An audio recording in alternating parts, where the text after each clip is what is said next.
Hello YouTube. Today in the shop I've got a 2020 Subaru Ascent. Let's see if you can guess why this vehicle is here in the shop. I am at one of the rear wheels.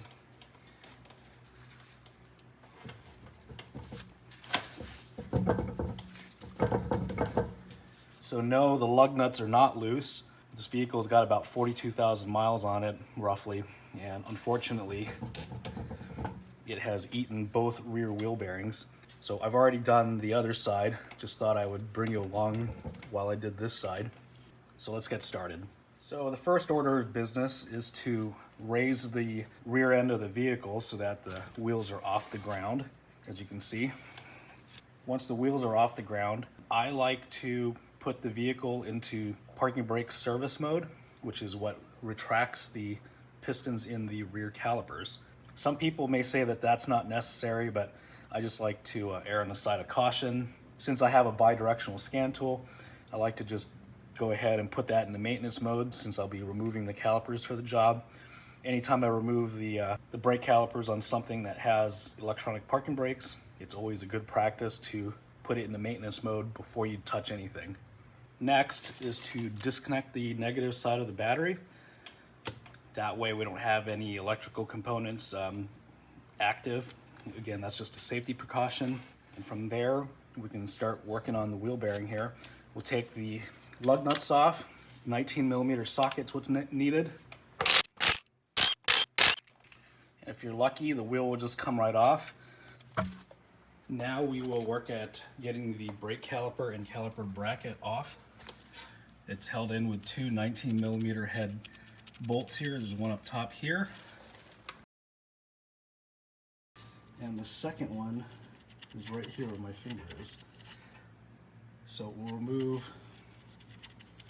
both of these. I usually use a box end wrench here. It's real hard to get a socket on them. You definitely want a good fitting tool here. These bolts can be pretty tight. I prefer a 6-point, but in this case a 12-point will work just fine. Just make sure you got good purchase on it so you don't strip out that head. Ugh. So there's one. So if you got that loose, I'll go ahead and break the one on the bottom. Good God.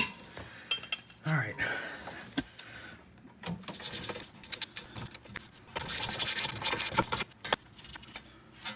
So this is the first of those bolts out. Before I get too carried away here, I'm going to unplug the parking brake motor and the rubber protective shield for the harness here. So what I like to do is I like to peel that off, giving you direct access to the plastic connector. And because my fingers don't work as well as they used to, I like to use some pliers like this to squeeze the release tab. Once the release tab is squeezed in, we'll just slowly and gently pull the connector off. As you can see, got the connector off. So there's the push button that I was working with here. And I'll go ahead and slide the rubber boot back up the connector. But just looking at this corrosion and whatnot, it just makes me wish I could live in the desert Southwest year-round. So now that we've got both caliper bracket bolts off, we can compress the piston slightly using a pry bar or similar, just to compress that piston just enough to get it off of the rotor here. And as you can see, I've lucked out here. The rotor is actually coming off. So we'll work the caliper off and hang it out of the way here. And then we could pull the rotor off. Now, if the rotor gets stuck on your application, check out my video on how I remove the stuck rotors on these things. In this case, I'm just going to use a simple zip tie. Just find a suitable spot for it that keep the caliper from falling off. That's just done well enough to keep the caliper from falling and snapping and stuff. The next thing we want to remove is right up here. This is the anti-lock brake wheel speed sensor. It is held in with a 10mm bolt.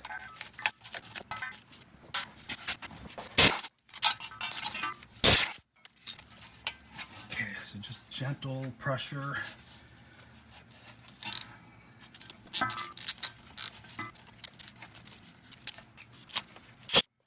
So now we should try to work this out as gently as we can. So we'll take a punch here and a tiny little hammer and just knock it kind of sideways in its bore. See it move? So generally, once you get it moving,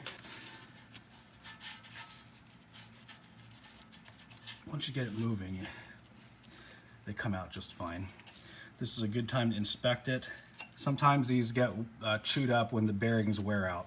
So just have a look-see here. We'll probably hit this with brake clean off camera. But this one looks to be in okay shape, so we'll just tuck it away here. So the next thing that we need to address is this axle shaft nut. This is a 32mm nut, and right here where the screwdriver tip's pointing, you can see this lock nut of sorts is smashed down into the groove here. So we'll need to use a punch or something that we can use to peel this back up off of the groove so that we can remove the nut. You don't want to just hit this with an air impact or electric impact, because you could end up messing up the end of the axle shaft here. So it's always important to bend this back out of the way.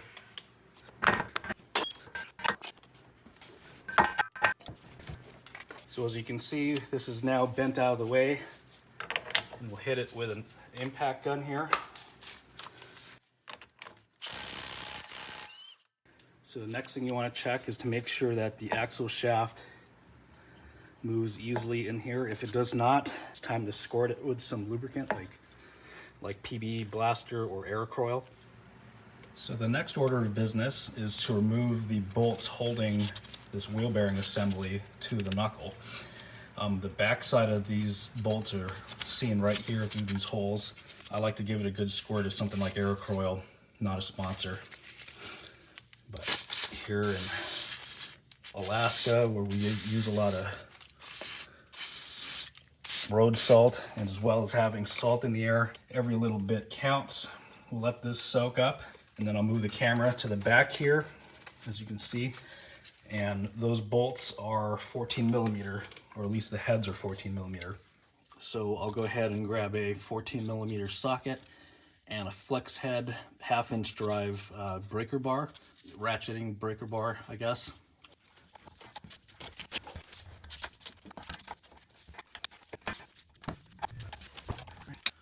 Once those are broken free, they're generally pretty easy to get off by hand.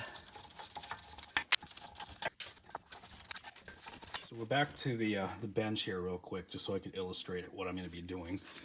So here's the old wheel hub from the other side. So what we'll do is, I'm going to do this from the perspective of somebody trying to do it on a driveway, or in a driveway, not an auto shop. So these are the bolts that originally hold this wheel bearing assembly to the knuckle. What I do is I get a couple of longer, doesn't really matter how much longer, just something longer. This is an M12 by 1.25 pitch bolt, and I believe these are 80mm bolts. So with these in place here, these longer bolts in place, we'll thread them in so that the threads don't get too mangled. Because these bolts are quite a bit longer than the original, they'll stick out proud of the backside of that knuckle. We'll either use an air hammer or a sledgehammer and hit against the bolt. So when you do that, just imagine this is bolted in still. As you hammer the end here, it forces the hub out of the knuckle and out of the backing plate, hopefully. There's not really a good spot to hit this otherwise. If you hit it on the backs of the flange here, you risk the flange coming off and the bearing spilling its guts. So this is the air gun that I'm going to use, or air hammer that is.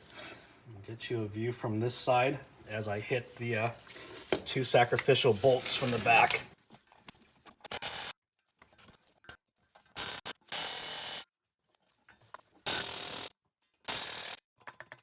As see, it's getting looser.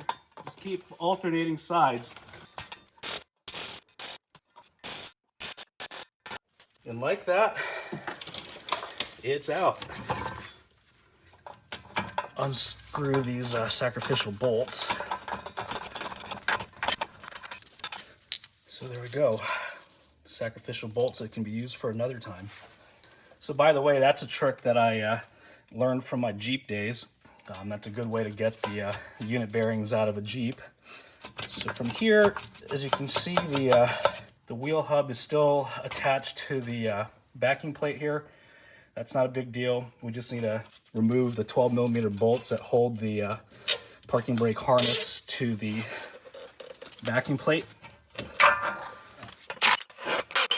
So that bracket's out of the way.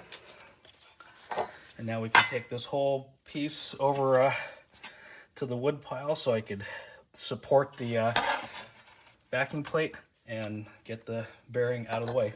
So I've got the backing plate kind of supported with the firewood here. You can pretty much use anything. You just want to make sure that you're up against this edge here. And by the way, don't do this if you're trying to reuse the wheel bearing for whatever reason, because the tone ring or the encoder ring for the ABS wheel speed sensor is right here where all this mud and crap is. If you hit that with a hammer, you damage it. So only do this if you're trying to replace the wheel bearing. Usually a couple good blows like that, the backing plate comes out unscathed. And here's the old crappy wheel hub. So now we just need to clean the bore that this hub goes into, or wheel bearing goes into. Same with the backing plate. We'll clean all that up and then we can proceed with reassembly.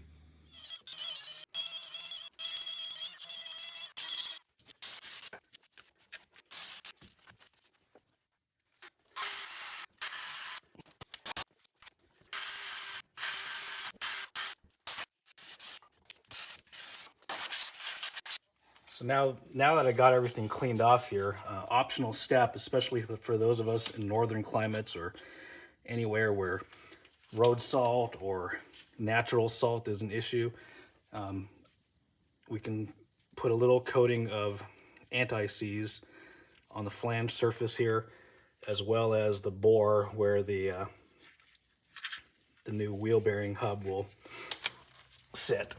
That way, when you're back here again, you might not even need to use an air hammer or even a BFH, just a little love tap and it should come off next time. So we'll hit this with the anti-seize and the splines here as well, so that these don't get stuck. Sometimes these do get stuck, so it's always a good thing to clean them and make sure they've got a nice coating of anti-seize on them. Just makes it easier for the next time you're here. Some of you might be wondering why I didn't use something like the Astro Tools Last Chance hub remover kit. It's a really good kit for a lot of other vehicles, Fords and other models of Subaru, but there's just no space, no flat surface on these Ascents here that you can push off of.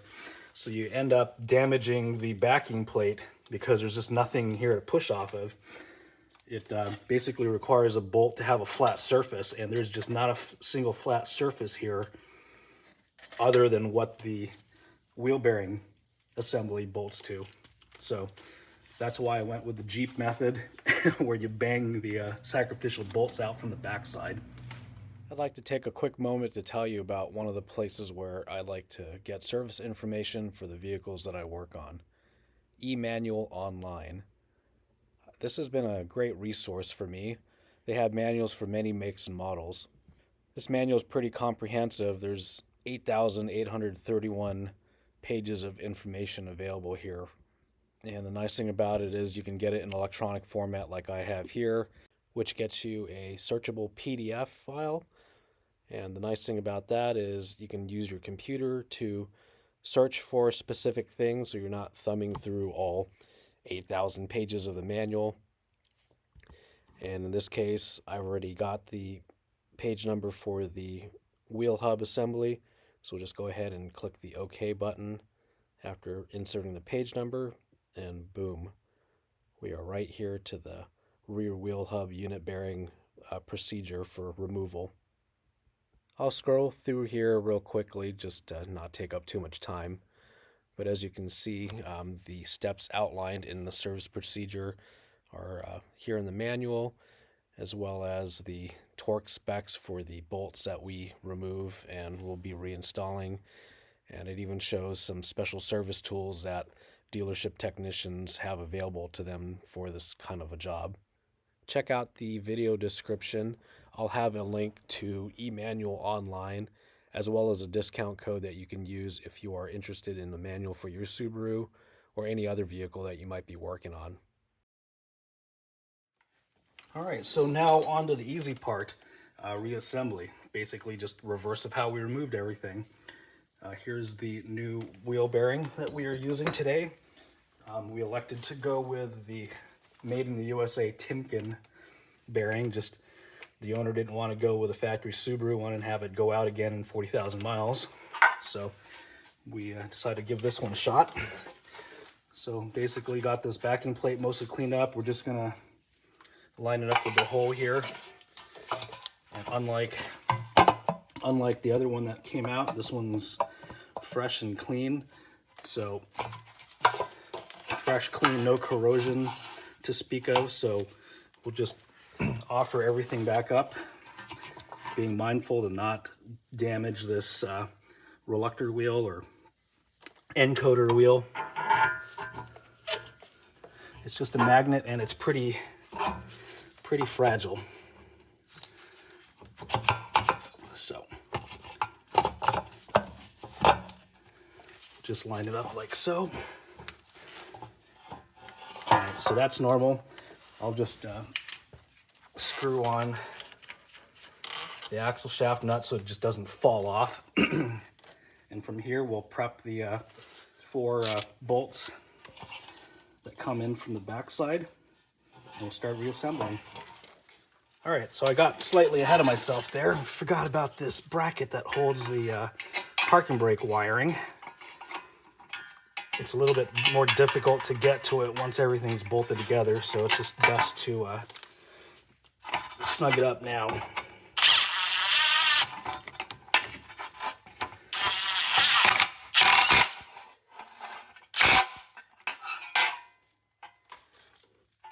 And then we could offer this up just like we were originally doing.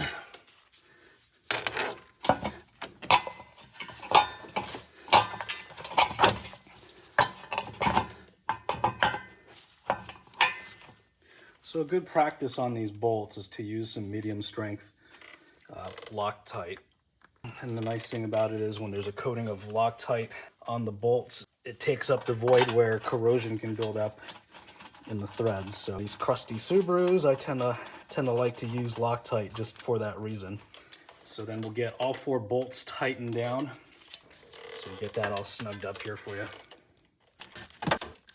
And we'll snug it in a cross pattern. Subaru doesn't actually specify the order that you tighten these in, but it's always a good practice to, anytime you have a flange surface, to tighten in a cross pattern.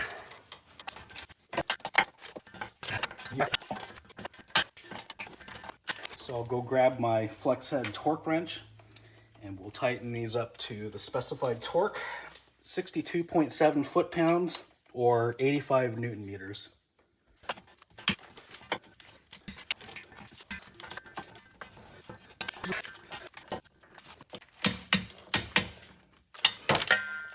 All right, just like the bolts for the wheel bearing, it's not a bad idea to put a little bit of Loctite on it. Just makes things a little bit smoother. And we'll just use the impact gun to give it a preliminary torque.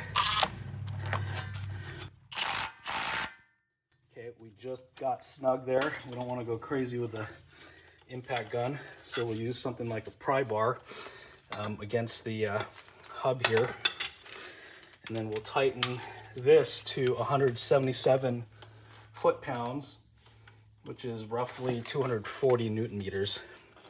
Quite a lot of torque. So now that we've got this torque down, we could stake it down with a punch or something.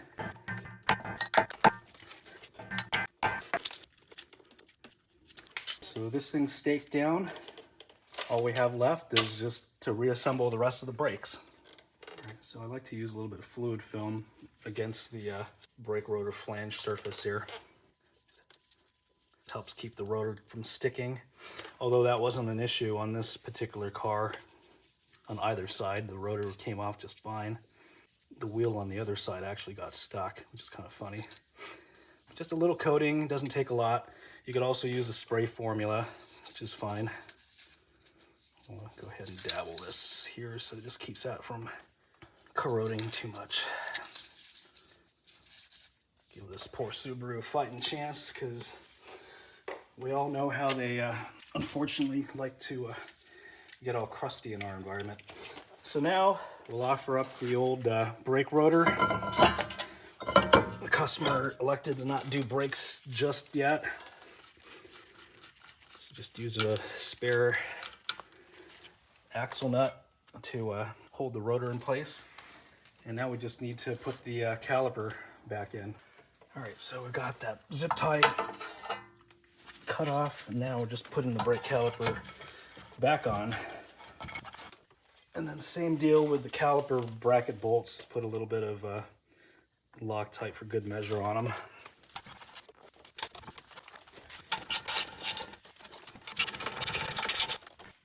The caliper bracket bolts are tightened to 84.8 foot-pounds or 115 Newton meters.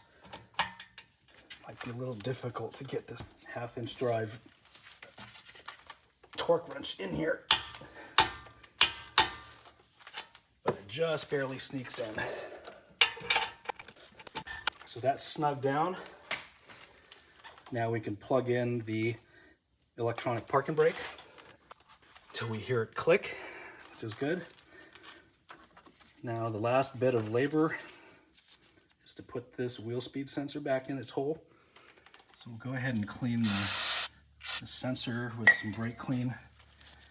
Just get any metallic debris off of it.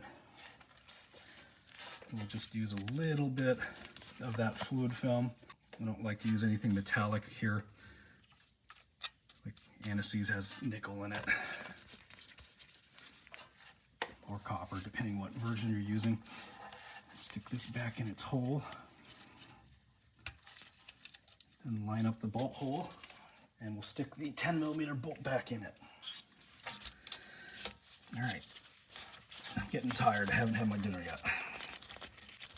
I don't remember what the torque spec is on this, but it's not much. Just snug. It's just a little bolt. It's just holding the sensor in place. And now we have to take the parking brake out of service mode.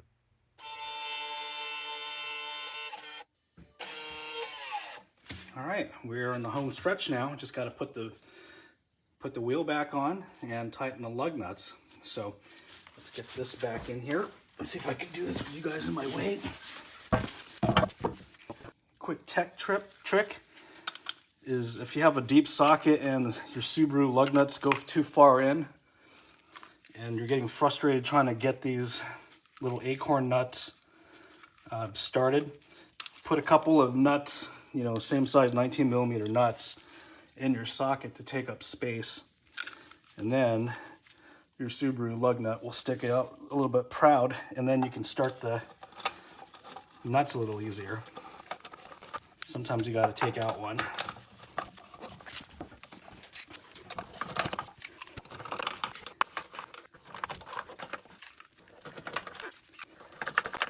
So be sure to take the nut out before you start torquing on these nuts. That trick's just to get them started. So we'll just get these snugged on initially here. On this on automatic mode, it doesn't torque them down too much. So now we can snug down the lug nuts to factory spec, which is 88.5 foot-pounds or 120 newton meters. So what I'll do is I'll apply the parking brake so that I can do this without having the wheels spin.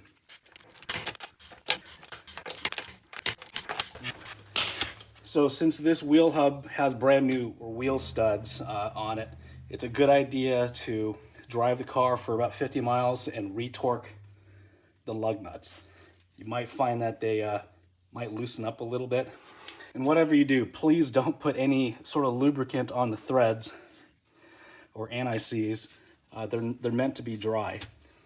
As you can see, this was kind of a time-consuming job, but still within the scope of a capable DIYer. Anyway, if you liked the video, please click the like button and consider subscribing to my channel for more content like this. Thanks, and have a great day.